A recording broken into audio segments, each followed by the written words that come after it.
For me, what gets me into a flow state of mind is exercise, something that allows me to switch off my mind for a bit, since I do spend so much time thinking and reflecting, something that essentially allows me to connect with another part of myself. I play a lot of soccer, I play volleyball, I like to go to the gym. So those are things that allow me to switch off and really just disconnect from any other concerns or things that I have on my mind. For me, I think flow state has been really hard to get into. I'm pretty intellectually oriented, like all professors, so I don't really find my work leading me there. But I have a history as a distance runner and long runs, long training runs, when you're just churning through the miles and you've got your headphones in and the beautiful scenery flashing by. I think those are the times when I've found flow state, and you just really surprise yourself with how far you can go. It's really fun. Flow state of mind, I think it starts with good rest. I definitely have to feel like I've been sleeping well, and then spending time with people I love, having close, deep conversations really is what kind of fills my cup. Those are Pepperdine faculty sharing with us how they find a deep sense of enjoyment in life.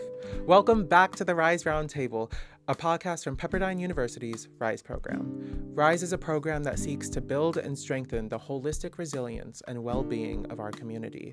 On this podcast, community members share their stories and invite us into their journeys of resilience.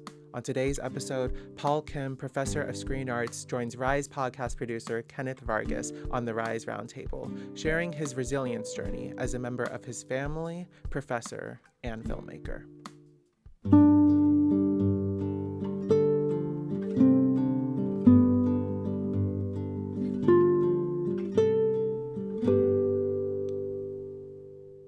Okay, Professor Kim. Hi, Kenny. Hi, we are on camera right now. I'm so excited to have you here. I feel like this kind of feels like a spiritual alignment, because I've told many people this over my years at Pepperdine, that I feel very lucky to have come here at the same time that you've began to teach here, right? Because it's been very recent that you've come, fairly recently. So yeah, thank you for being here. For those of you who may not know, this gentleman right across from me, I will be introducing you. I want to read a quick introduction about you. So Professor Paul Kim is a professor of screen arts in the communication division of Seaver College at Pepperdine. He holds an MFA in film and electronic media from the School of Communication at American University. Professor Kim joined Pepperdine in fall of 2021, and he has served college students as a full-time professor for more than a decade. At Pepperdine, Professor Kim teaches courses in production, storytelling, and documentary filmmaking. Professor Kim has almost 20 years of experience in the film, television, and media industries as a new media producer and documentary filmmaker on projects spanning 6 continents, exploring topics in human rights, global health, education, and the intersection of religion and politics. His work has screened at domestic and international festivals, public television, universities, and industry events. I have personally had the joy of taking many of Professor Kim's classes, and he not only exhibits a passion for film and screen arts in the classroom, but also a genuine interest in supporting students as we continue to grow in our careers and life journeys. Professor Kim, thank you so much for being here. Kenny, thanks for that wonderful introduction. And as you started out, I could not be more excited and more grateful to have you as an important part of my journey here at Pepperdine, right? I think our conversations and the back and forth, the dialogue we've had in our classes has been really rewarding to me. So I hope our conversation is reflective of that relationship that we've established. So yes, yeah. And I'm also really sad that you're going to graduate soon. Oh my gosh, I know. I'm going to be graduating so soon, but this is a great moment to relish in, because again, the opportunities just aligned. Podcast, and I have you here, and it's such a great opportunity. So I want to begin by asking you about your your journey and where you started in your career, in your life journey. Can you share a bit about your background and what brought you to screen arts and media as well as to higher education? Yeah, it's a great question, and to try and keep it a bit concise. I think when I introduce myself in classes, I often start by telling them I have had multiple careers in my life so far. I think that's true for many people. Many people will change careers over the course of their lifetime, and so that's one of the reasons why I tell students like not to put so much pressure on themselves about every decision that they're making right now. Like it feels like the stakes are so high, but yet, right? Like you don't have any real idea where you're going to end up 20 years from now. So at the best you can do is really invest in yourself in ways that are for your long-term benefit. So, maybe we'll come back to that. I think that's why I'm really passionate about working in the liberal arts, because I feel like the liberal arts really does invest in you for the long haul. But I started out, my first year in college wasn't a pretty experience in terms of my sense of direction. I didn't have a good first year, I think, academically, socially. But I eventually found my way pursuing the sciences and a path into allied health, as we called it. And I started out in physical therapy. So having been an athlete, like working in a kind of sports orthopedic rehabilitation type of environment was very familiar to me. And, I really enjoyed the work. But I think at some point, like towards the end of my academic journey, there was just something I could only describe as like some deeper, more existential like search going on.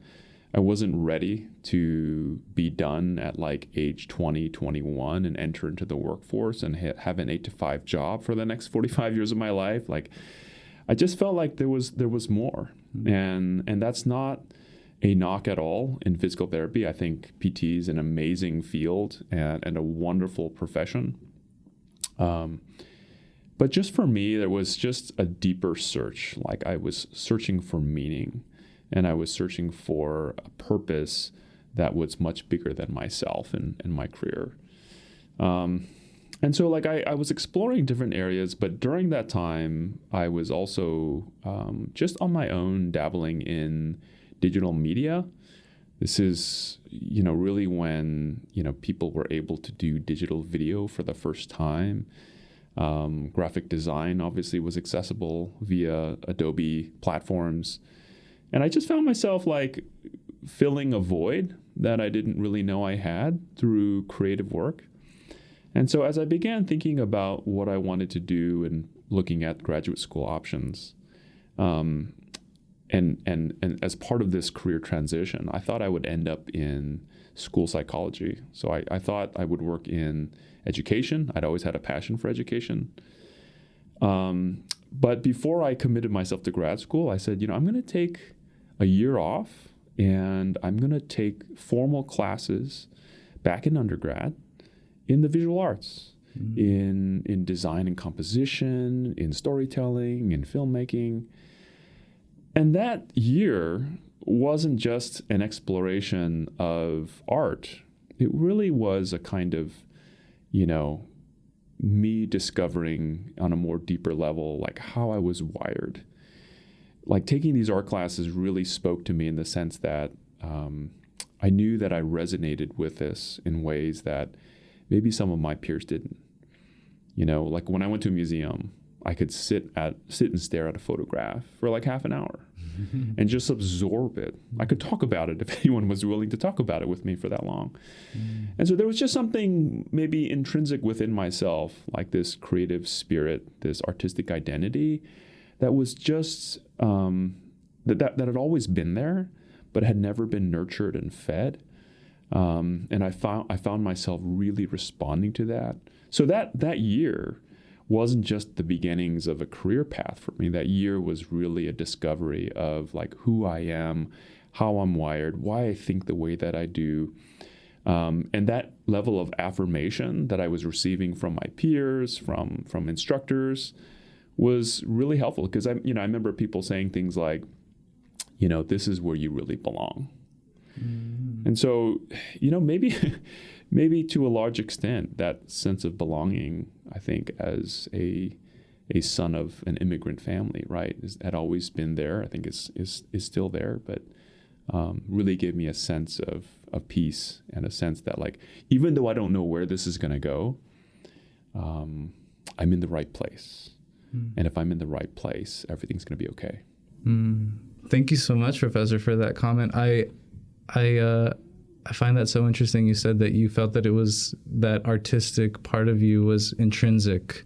And I want to ask you, was there a moment where you felt like the visual arts was calling you? Because you mentioned that year is when you kind of like delved into that exploration. Is there like a specific moment that you felt that was the path to take, or was that kind of, like you said, this like something you felt from within for a while? You mean during that year of study? Or even before, like what called you to go down that path?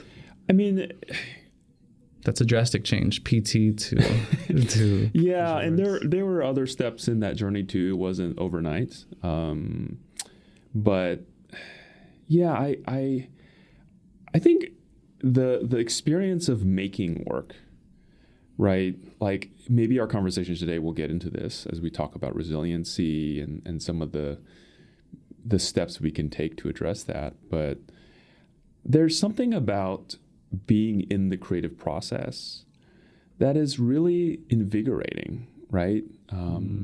Whatever is happening in your life, you can step into this activity, this action that you're familiar with. And when you perform that action, right, it takes your mind away from the stresses that you're concerned about and lets you feel a sense of, perhaps early on, like a developing sense of mastery, right? And when you're channeling your mind into that effort and you're doing something you really enjoy, and that can be almost anything, right? Any kind of activity. I don't really mean like, scrolling through social media to me is maybe not the kind of activity that I'm talking about here. But like, I find a tremendous amount of satisfaction in cooking and baking, for example, right? Like, I can't say that I'm doing that prolifically right now at this stage in my life. But when I first started teaching full-time in academia, there was kind of a hole, right? Because I wasn't making creative work all the time, because you're in the classroom a lot. And so I found myself, really like learning the art of, or learning the culinary arts, right? And baking in particular. And so like, that activity really is fulfilling to I think, that kind of activity one can find really fulfilling. So yeah, I think to go back to your question, right? Like the process of making work, the creative process itself, right? Like I just really respond to, and perhaps I had never had the opportunity or perhaps made the time to really give myself the chance to explore that. So the act of doing it and learning in that process, I just found enjoyable. I didn't think at all, not for one bit, about like career aspirations. I just knew it was good for me. And so that's why when I went back to study, to study art formally, I wasn't thinking about career. I was like, in my head, as I explained to you, it was a year away from all the other responsibilities that I had to contend with, and making enough money to pay the bills. But I was like, okay, I can afford, maybe. I know that sounds privileged, and I didn't have a lot of resources, but I was like, I'm going to be willing to take the time to pay for classes and study the arts formally. But in the back of my mind, the long-term plan was, I'm going to go and pursue this graduate degree in school psychology, which I thought would be really rewarding. So, yeah, I think that's what compelled me to take that step. But in that first year and taking those classes and finding some mentors and guidance, right, I think it started to dawn on me like, wow, this is actually really rewarding. And so after doing a year, I was like, well, this is going pretty well. I don't know where this is going to go. I don't have any answers, but like, I'm just going to do another year. And it wasn't like a full year. It was really like half of a year and then maybe a few credits just to finish out a degree, another degree. So, because like, why not? Like, that would be a great milestone just to have a degree under my belt. So that's what I did. And by the end of that, I had made, I think, some really meaningful work and began to realize, because of the opportunities given to me, like, oh, actually a career could come out of this. And in that time, my mom, I think my parents were, I would imagine, were, really concerned. Yeah. They didn't, I was fortunate that they didn't express like all this angst, and, they weren't like super upset. They didn't question me a lot, but to my credit, I communicated a lot with my mom. So when she would ask like, hey, what are you going to do with this? And I would just be like, I have no idea. Like, I love what I'm doing. Right. This is really rewarding. And I think that steady conversation with her, she realized like there was something to this, and it was really good for me. And then once I started getting opportunities and people were willing to pay me and employ me after college, was just unbelievable, right? Yeah. That I could do this thing that I love so much and get paid to do so. That's awesome. Yeah. That's awesome, Professor. Thank you so much. That's really awesome that you went down that journey and that it ended up being able to support you were able to support yourself. I want to ask you, kind of talking about that resilience that you went through. You mentioned that you kind of went down the path of creative arts, and that you were like, what, this is what I love. I don't necessarily know if that's going to end up in a career that will support me, but it did, and that's awesome. I want to ask you about your resilience journey. What is one word or phrase that you would use to describe your resilience journey in life? Oh man, I thought about this one last night, and I didn't get to a one word or phrase thing here. Take as much time as you need. Yeah, I think it's like trial and error. Right? I don't. There's never been a point in my life where, I had this like answer or solution to difficult experiences in life. I mean, it's a messy reaction to what life throws at you. And you first are trying to survive it. You react, you try different things, you reach out to different people, and you learn as you go, right? I mean, that's the walk of life. If anyone expects in your teenage years or your college years that you're going to be so mature that when things get messy, when stress hits you, that you're going to be able to navigate it in this really smooth way, like that's just not my experience. And I don't know a lot of people who've lived their lives that way. So for me, it's been, I haven't had a lot of coaches in that space. And I learned through a lot of, I guess, poor responses and bad decision making. And yeah, that's how I've managed. Yeah. A lot of life is trial and error, for sure. Yeah. Thank you for that, Professor. Yeah. I want to continue down your resilience journey. Has there been an expected or unexpected challenge that you've navigated recently? Yeah. A few years ago, we began to notice that my mom's memory wasn't quite the same, where maybe she would forget little things here and there, which ultimately after some time led to her, repeating the same kinds of questions, asking the same things of us. And ultimately we found that ultimately she was diagnosed with dementia. And so that's been this slow and steady erosion of her mind, which has been difficult to contend with because, if anybody who's gone through this, like, you don't know what's going to happen. With every single person, it's different, right? It's like when we struggle with our mental health, right? This is not the same thing, but like, some days you have good days, some days you have bad days. For some people, it kind of like spirals out of control really quickly. And depending on what kind of dementia, what form of dementia you might have, certainly Alzheimer's is one, right? Like, it can go down a different path. So for my mom, it was very slow and steady. And it's a tough thing to deal with because you don't know what's coming. I'd never personally had to contend with this. We haven't had another family member who's had this experience.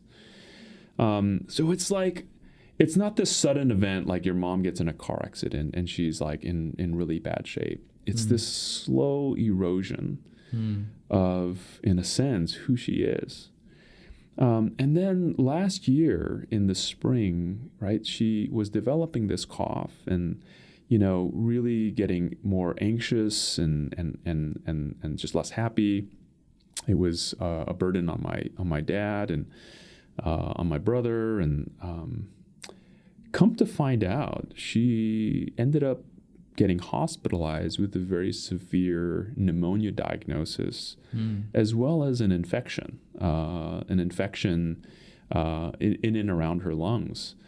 And within days, like, her condition was so bad. I mean, there was a point where, right, like, I wasn't sure what the outcome would be. Like, I wasn't sure if she would make it, or if she did make it out of the hospital, like, potentially months, right? Her life could end. It was just a really unusual situation that I wasn't prepared for, and I just found myself in. Yeah, I'm sorry to hear that your mom has and continues to have to deal with multiple sicknesses. And you mentioned earlier that she was very pivotal in the fact that you were able to communicate with her as you were developing your skills, your career, and I'm really sorry to hear that. Thanks, Thank you Kenneth. for sharing. Thank you for sharing that. And I know that you've also shared that with me and other classmates in the Screen Arts program, because you trust us. And yeah, sure. Thank you. I appreciate that. I appreciate that you trust us. And I want to ask you, what has made the biggest difference in your resilience during this challenge? Like, how have you kind of developed? Do you feel like you've developed resilience in going through this challenge with your family? Yeah, I mean, to directly answer that question, I don't feel like I'm stronger, right? Like, I feel, I mean, you feel broken, right? In a sense, like, this is your mother. I grew up in an immigrant family where for much of my childhood, it was just my brother and my parents. Like, unlike a lot of my friends whose families also immigrated to the U.S., or my peers who had extended family in their town, like, that's all I ever had for many years. So I, even now, I'm not in a position where I can look back and say, like, wow, I'm so much stronger and tougher. But I think the conversation around resiliency is relevant, right? Like, it's always easy to talk about things after the fact, right? Like, we tend to do that. Right. I don't know about you, like, growing up in church, like, they talk about, like, testimony. And, like, what always irked me about testimony is you only gave testimony after the trial was over and everything seemed to work out, right? But, like, when you're in the middle of something bad, you're like, well, I don't know, for me, it's cynically like, oh, that's great that it worked out for you, but I don't feel like it's going to work out for me. Right. But I think a few things have really helped. I think I've developed some perspective on this experience. And one thing that really I've been thinking about a lot, Kenny, is just like my people's history, right? I'm Korean American. Both of my parents grew up really out of the Korean War. And there's, if you talk to my parents and listen to my grandparents' stories at the time, right, there's just a lot of tragedy, right? Korea now is this modern post-colonial space. And so like I grew up just hearing a lot about just how difficult it was for them when they were younger. And of course, they chose to come to this country on their own. This proverbial story of having nothing and starting over. Of course, they didn't have nothing. They had their intellect and their work ethic, as well as a rich cultural heritage. But in terms of financial resources, they didn't have much. And so my parents have never complained. And I've always known that I live a life of far more privilege than they had ever had. And so as much as I hate having to go through what I have now, and I look around and think, wow, people are so lucky to have their mother around and in good health, and they can rely on her for support. I mean, I can't lean into that perspective because I know that their experience was so much more difficult. And so knowing that that's the legacy that I have behind me, right?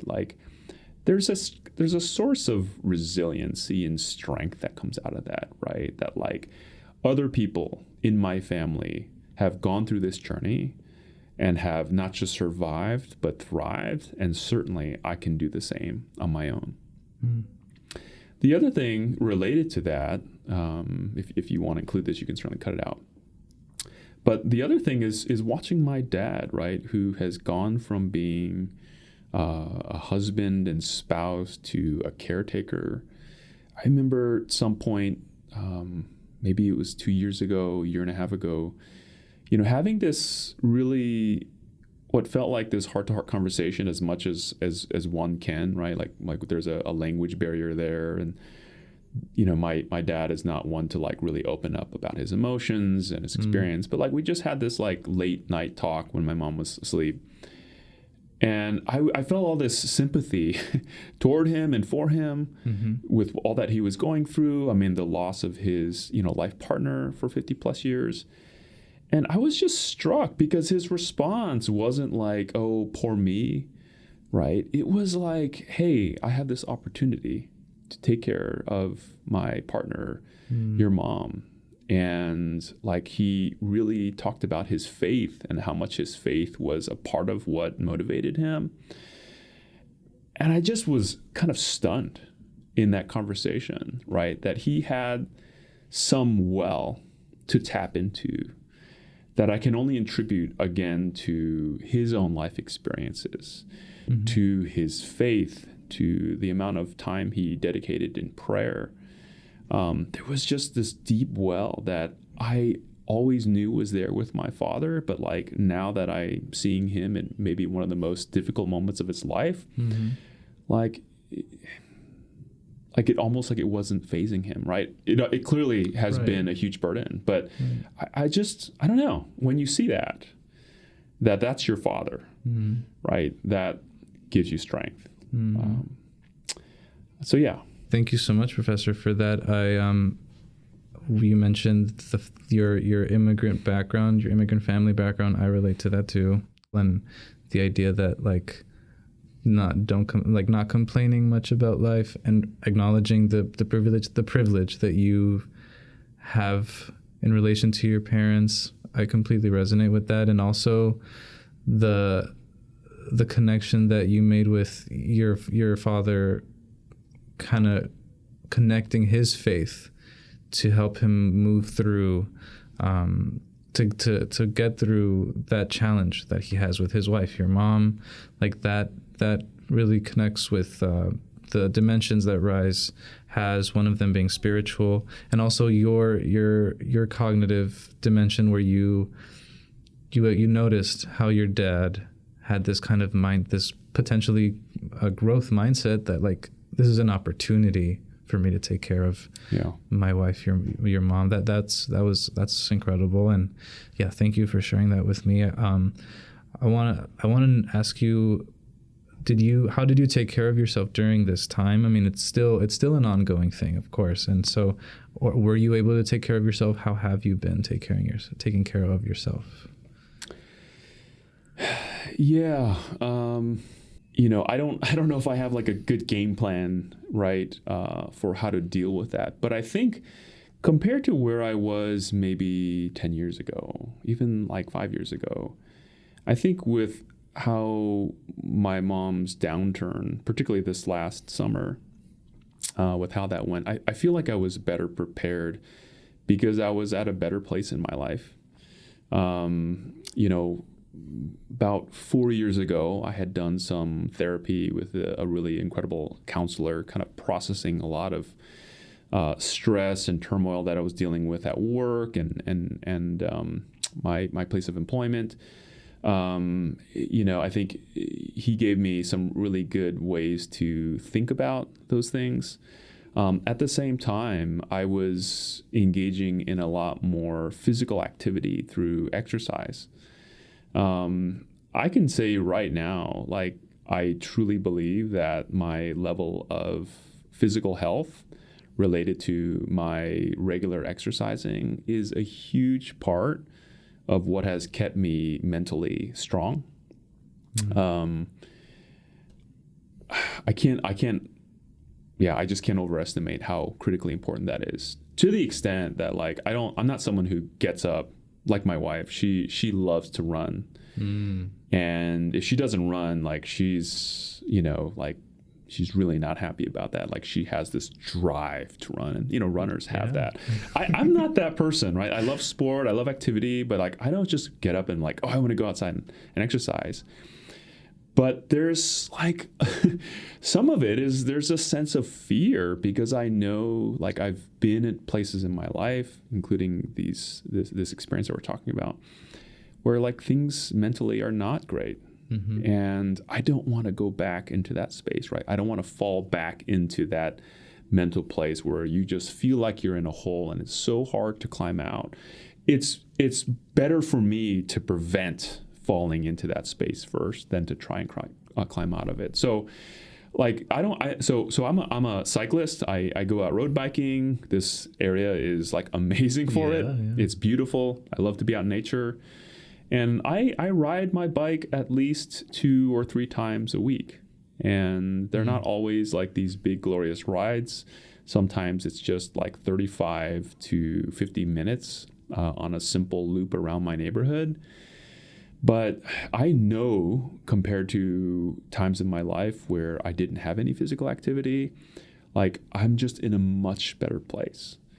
And so, I think, not everybody loves to do that, but integrating that into my life has been so critical to finding myself just stronger in responding to these moments. Like, I find that, like, things that would normally would have, like, given me prolonged anxiety, or where I would fixate on some stress or a negative encounter with someone or something, or like, this gives me an opportunity to practice mindfulness in a physical activity that, provides healthy endorphins and other hormones that keep me going. So that's one distinct thing that I've done that has really, really helped me.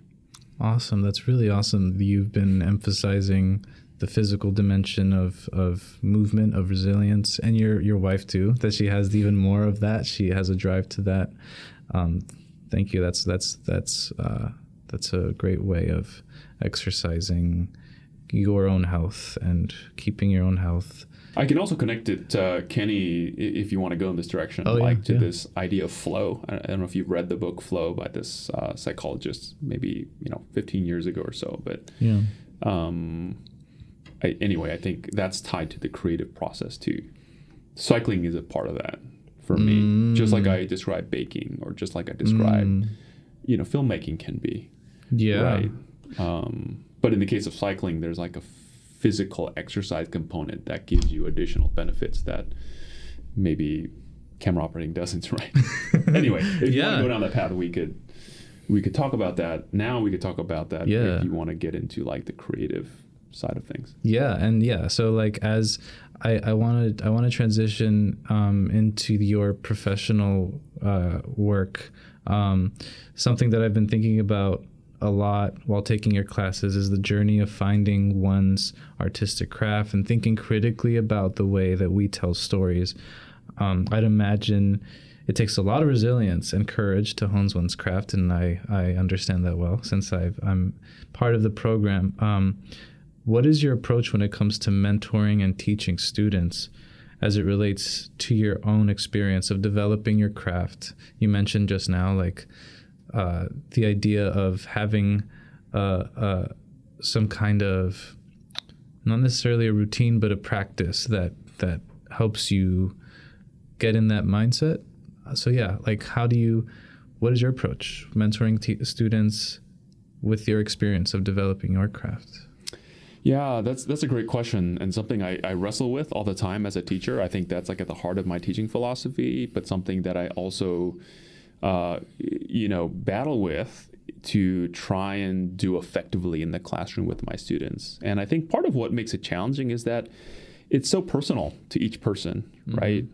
I think the way I approach it in my class and think about it in my mentorship of you all as my students, and the partnership that we bring to the classroom, is really trying to help nurture an environment where your creative processes are allowed to develop and thrive, right? Where you can experiment, explore, and go through this really exhilarating process of discovery that's actually not unique to the arts, right? Like people in other fields like computer science and engineering and many other disciplines, right? They have that experience too.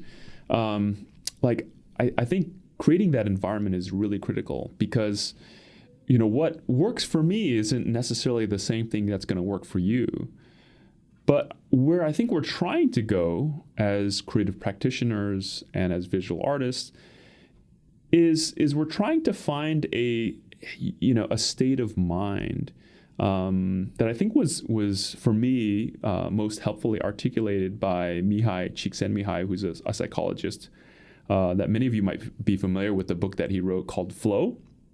Flow has this great subtitle, The Psychology of Optimal Experience. I mean, isn't that a great subtitle? Optimal experience. Optimal. When is the last time you had an optimal experience, Kenny? Right? Can't remember. But like in a sense, isn't that what we're all after? That's what everybody wants, of course. Yeah. I mean, and I don't know, like whatever we do in our life, like I guess in a cynical way, you could say like we're always trying too hard to optimize everything and perfect everything. But like in the end, like we want experiences in our life that are truly rewarding, where our performance within it, our activity and our engagement with whatever it is that we're doing is optimal in some way, right? And so like he describes that as flow. And this is a concept that, again, spans so many different disciplines and different careers and different activities. Like over Christmas break, I went mountain biking with my brother-in-law, and I don't do a lot of mountain biking, but we went down some really like aggressive, gnarly single track trail that, if like I took one wrong turn, I felt like I would have flown off this trail and broke my back or something, right? But like there was just this moment where like you're, as an athlete might describe, in the zone, and like you're kind of curving back and forth across these trails, and it just feels exhilarating. You're focusing, but you're not focusing so much. And so a lot of athletes, a lot of musicians, a lot of people describe this, right, as effortlessness, right? And that, I love that idea, right? Like when you all in your area, whether it's screen arts or the arts or theater or any discipline here at Pepperdine, right? When you are at your best and you're making work or you're writing something and like it's just all coming together and flowing out and it's smooth, it doesn't feel like it's so hard, right? It feels natural. And it probably feels great too because you're doing something that is productive and resulting in something that you're proud of, right? And that is at your best. Like, I mean, that's pretty remarkable, right? Like, I think so I think that happens not just in our classroom and not just in the work that you make, but like part of why I love cycling is because I have that experience every time I'm out on my bike, right? Like when I'm, up on a steep climb, like I get into this rhythm, and yeah, it's hard work at times, but like ultimately, like my mind just kind of separates away from the stress of what I'm contending with. I'm focused on this activity, and I'm in this like optimal mind state where I can really enjoy the experience. And I mean, if that's not mindfulness, right? Like, I don't know what is. And I'll be the first to say, like, I am horrible with like your, stereotypical mindfulness exercises. Like, and this is not a critique. Yeah. Like, I'm just saying, like, I don't do those well. No, When people are like, squeeze your legs and start at your toes and focus on your, like, I don't, it doesn't work for me. Yeah. But like, I could bake a loaf of bread. Yeah. I could be riding my bike outside, right? I could be doing cinema verite operation as a cinematographer and find myself in this mind state of optimal experience that really does something for me. And I think adds to not only these wonderful experiences I can have, but helps me build the kind of resiliency that I need, right? To be able to navigate a difficult world. Yeah. No, I completely connect with that idea of like mindfulness in the zone that you're getting in, whatever career or whatever, not even career, but just activity that is. Like I found that in the classrooms and the environment that you create in your classrooms, you challenge us. And as a student, I really appreciate that challenge because it makes me think creatively. And yeah, in many projects that I've worked on in your class, I've found myself kind of getting in a kind of zone, thinking creatively on the spot, like, what shots should I get and how should I compose and light this and all of that. So like I completely, that shows through the environment that you create. And thank you so much for that. No, seriously, thank you. I'm glad to hear that. But it is hard. And I mean, I'm just being really transparent here. Like I struggle with that because as a teacher, because, at the same time, right, like you recognize just the level of stress for some students, that the level of stress that's coming through for some students in the classroom, right, that they are really trying to perform, I suppose, for reasons that may not be conducive to an optimal experience, right? Like that they're concerned about their grade, they're concerned about my evaluation, right, which I need to provide.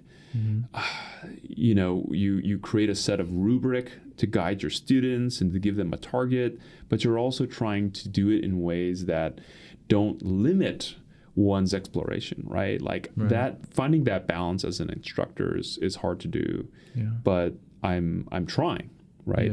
And learning in the process of creating a space where, everybody can hopefully have that experience of making something in a way that is truly enjoyable, but also brings out the best of their capacities. That shows that really shows externally that the fact that you are trying so much and you're thinking about how to refine your teaching environment, that shows a lot on the other side from a student perspective. I respect that a lot. Like that, you're very intentional with the goals of whatever class it is and the environment that you're creating and respecting us as students. Like that really sets what I think sets your instruction apart from like another professor. It's just that level of intention. It brings the best out of us. It makes it brings out so much value, and I appreciate that so much. That's why I speak so highly of you.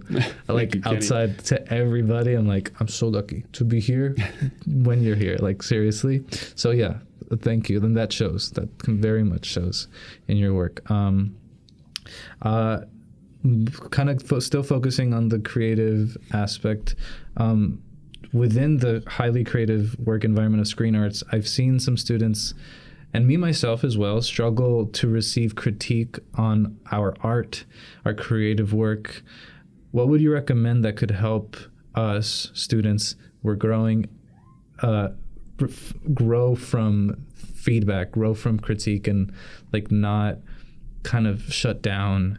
And also, do you feel like this applies to your work? You know, you're of course growing your skills in your work as well.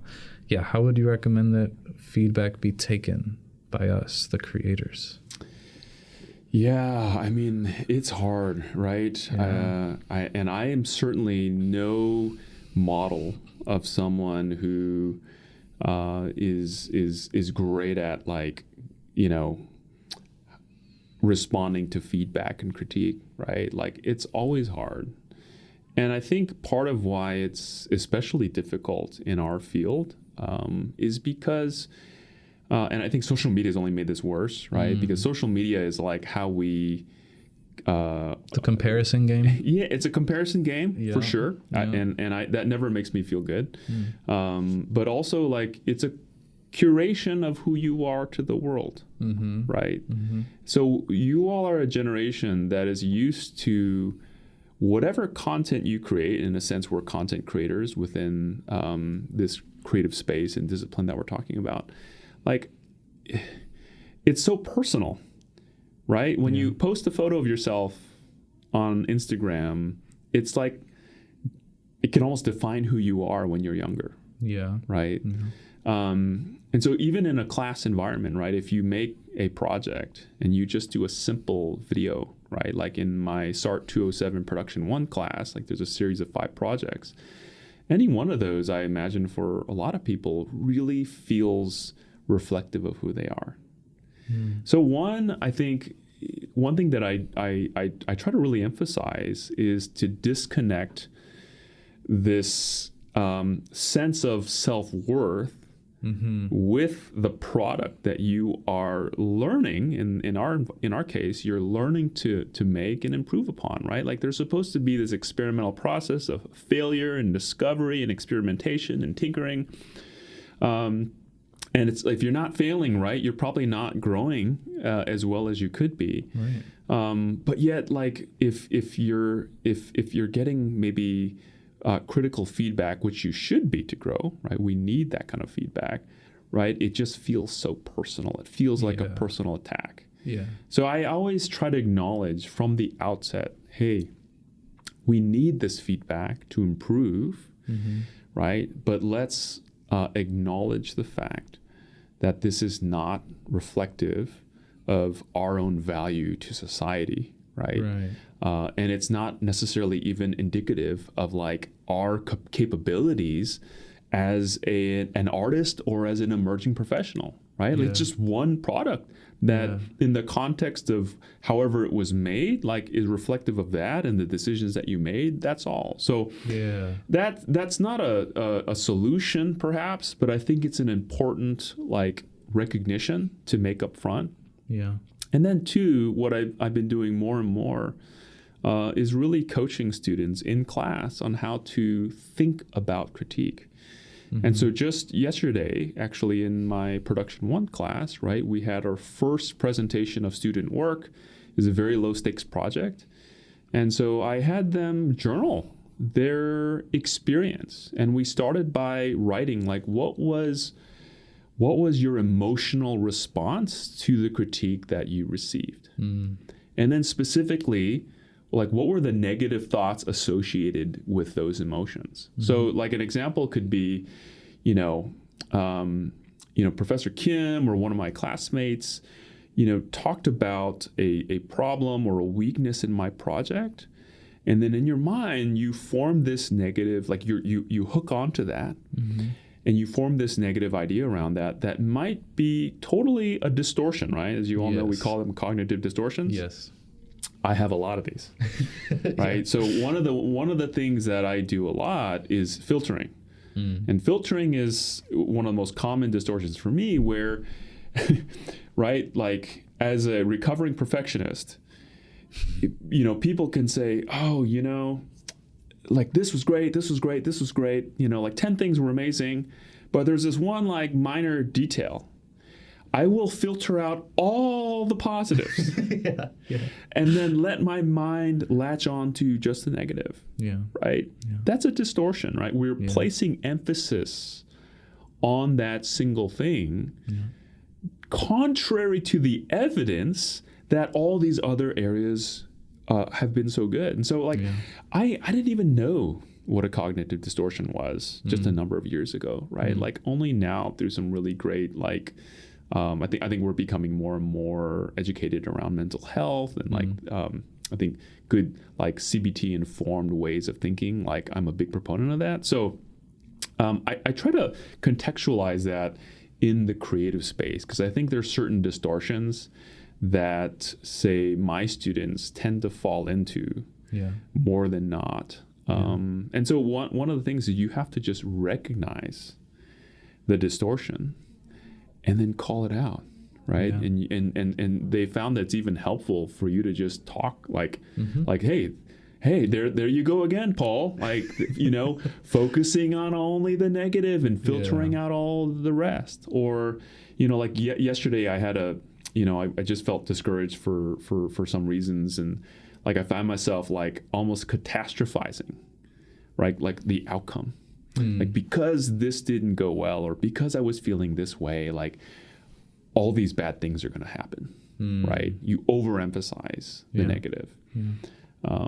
And so, there's a lot of great things I think we can learn through good mental health practices and thinking about a CBT informed way of approaching this. And each distortion kind of has its own way to address it and acknowledge it. But the first thing to do is to recognize that they're there, to call them out, and then, you know, start working through that. It is really hard to separate yourself from your work, especially when it can be so personal and receiving feedback and not kind of distorting those comments and those critiques in a way that won't, you know, really make it personal. That's true even in, you know, like a social media context. I've heard many people who are like influencers like talk about how one negative comment can really take them into a not good place,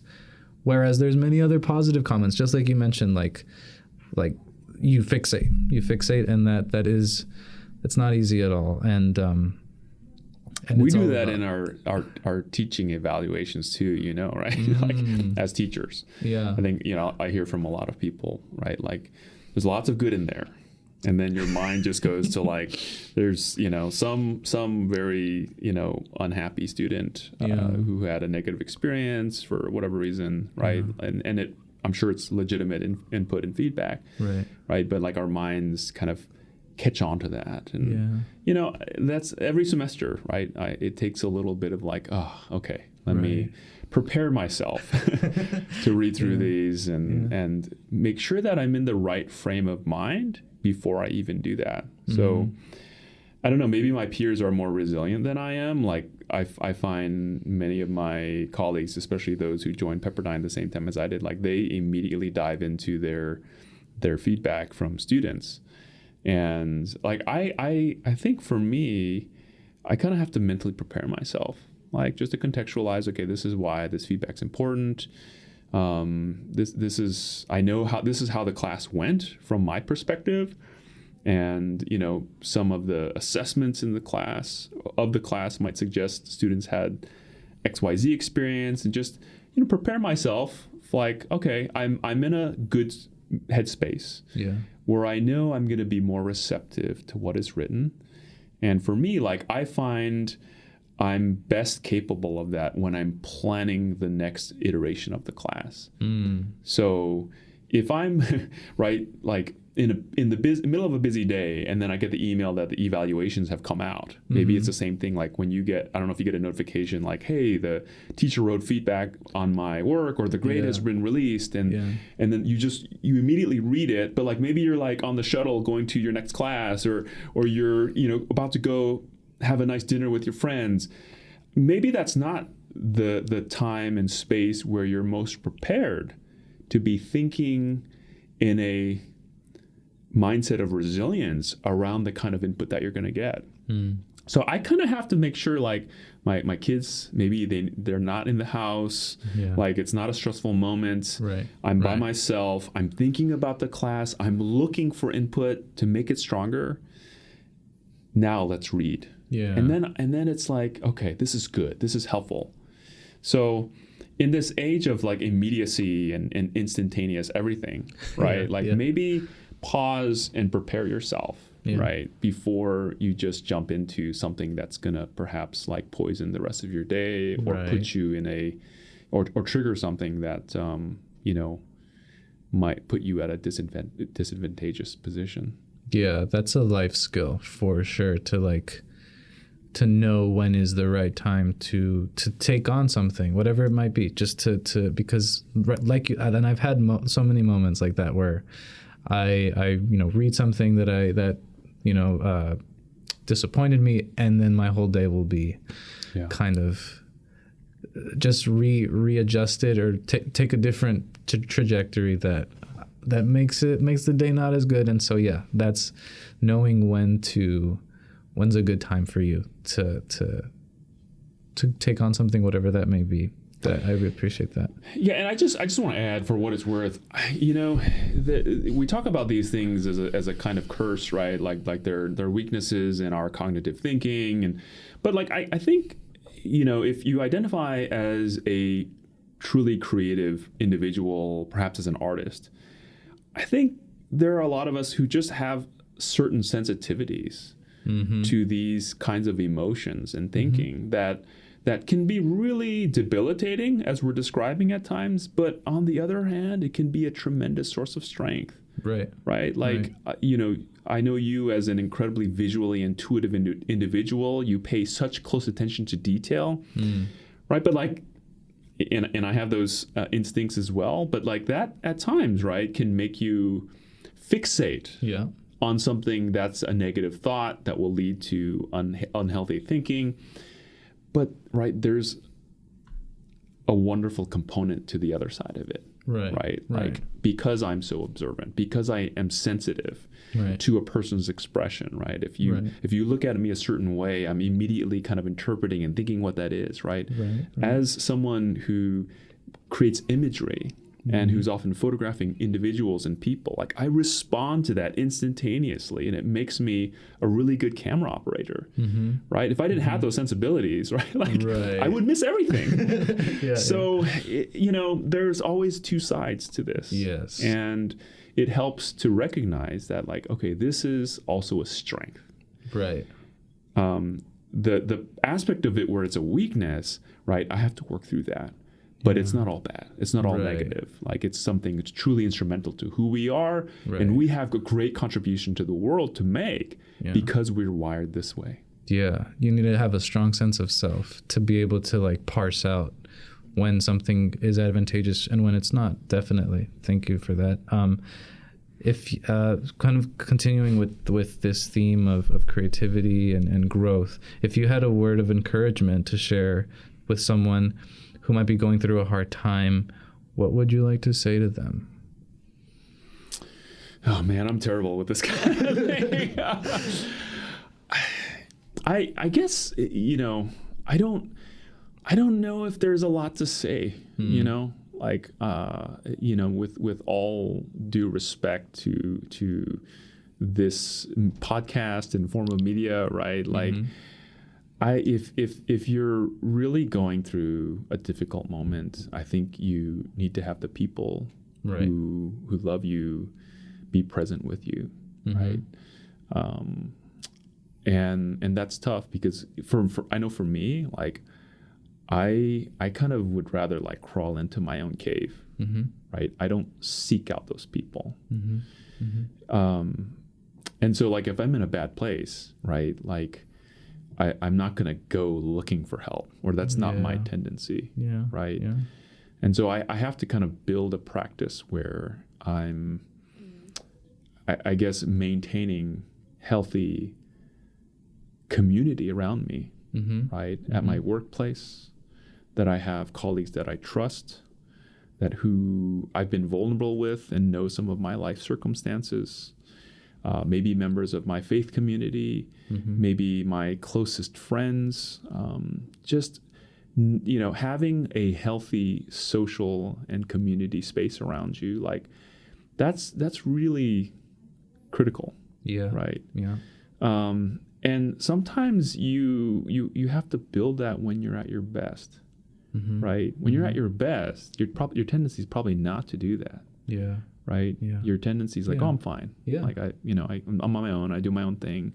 But like, that's the time when you're investing in those kinds of things, so that when things aren't going as well and you don't feel as resilient and as strong, there are people who will notice and reach out and strengthen you, you know? Yeah. But I would certainly hope, right, if someone's listening to this and they're here at Pepperdine, I don't think I've ever worked anywhere where there is so much intentionality around supporting students. And I'm not saying we get it right all the time, right? We're so imperfect and we have a long ways to go, and right, like there's plenty of mistakes that we make, but like we really put that at the forefront of what we do. And so I want to acknowledge that that's the community we're in. Yeah. And I think if I have any connection with a student, right, or if a student has any connection with someone in this community, like, please reach out, right? As hard as that might be, like we want to have those conversations. I know in my division, like I would trust any single person that I work with, that if you were to go and, you know, walk into their office and say, hey, I'm really having a hard time with something, like they would listen. Yeah. They would help you find resources, support. What you just shared about kind of relying on yourself, that inclination to rely on yourself rather than reach out to people in moments of difficult challenges like that, to me, I resonated with, because I don't know how much of this you relate to, but I feel like for me, that kind of maybe connects to my cultural family background. I've seen how my family, an immigrant family, we've grown to be very independent very quickly, myself included. And it's kind of like, if I'm struggling, well, can I rely on anybody else? Yeah. I got to rely on myself. That's the one person I know. Completely. And so, and that may not be the healthiest thing to do every single time. Like, right, like you just mentioned, you have to have a social support around you, your faith community, like all of these different communities. They're gonna notice that, and so that's an inclination that may best be like not completely unlearned, but just, you know, however that works for you, because, you know, either side of that extreme is not sustainable, right? So it's all about kind of finding what works for you and reaching out when you need it. Thank you so much, Professor, for that. Last question, any last thoughts as we close this conversation? This has been so great to have you. I feel very fortunate that all these opportunities aligned. Are there any last thoughts? I feel the same, Kenny. I suppose what I'm thinking about now is in response to what you just shared, but also, right, knowing who I'm sitting across with and being able to talk about this with you, right, is really something that starts from an established relationship that's built on trust, right? Like you and I have had several classes together. We've had conversations outside of class, and like there's been some kind of connection, right? That isn't always so easy to put to words, but I know, as you described, like we have some overlapping shared life experiences. So yeah, I mean, I think only good things can come out of a trusting relationship and an environment where you feel that you can be vulnerable with somebody. That's always like the start of intimacy. That's the start of a real sense of community.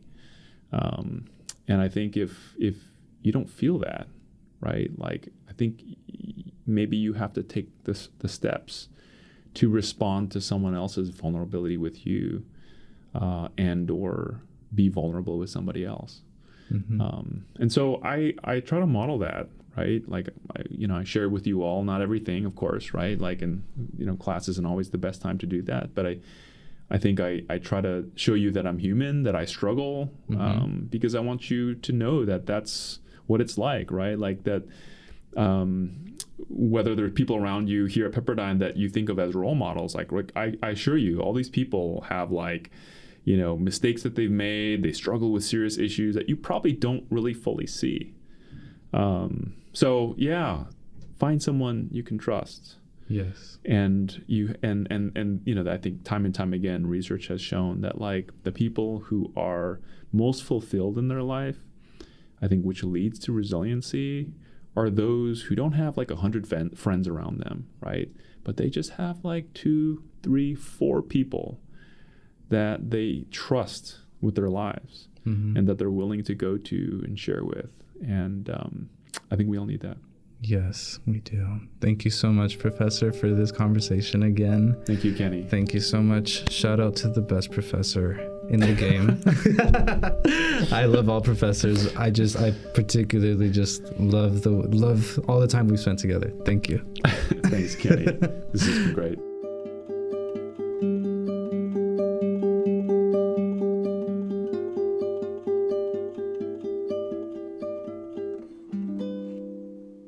Thanks for listening to the RISE Roundtable. If you would like to nominate yourself or someone else to be a guest on a future episode, please fill out the form using the link in our description or our Instagram bio to nominate a future guest. Stay tuned for more episodes and share with us any of your thoughts.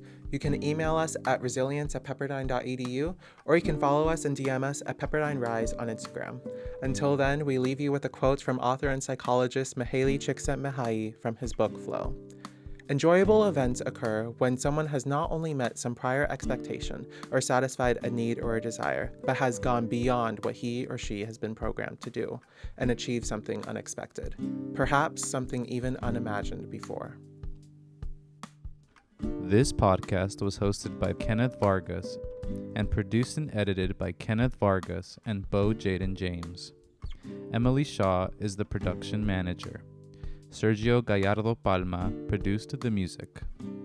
This podcast was recorded in the iLab studio.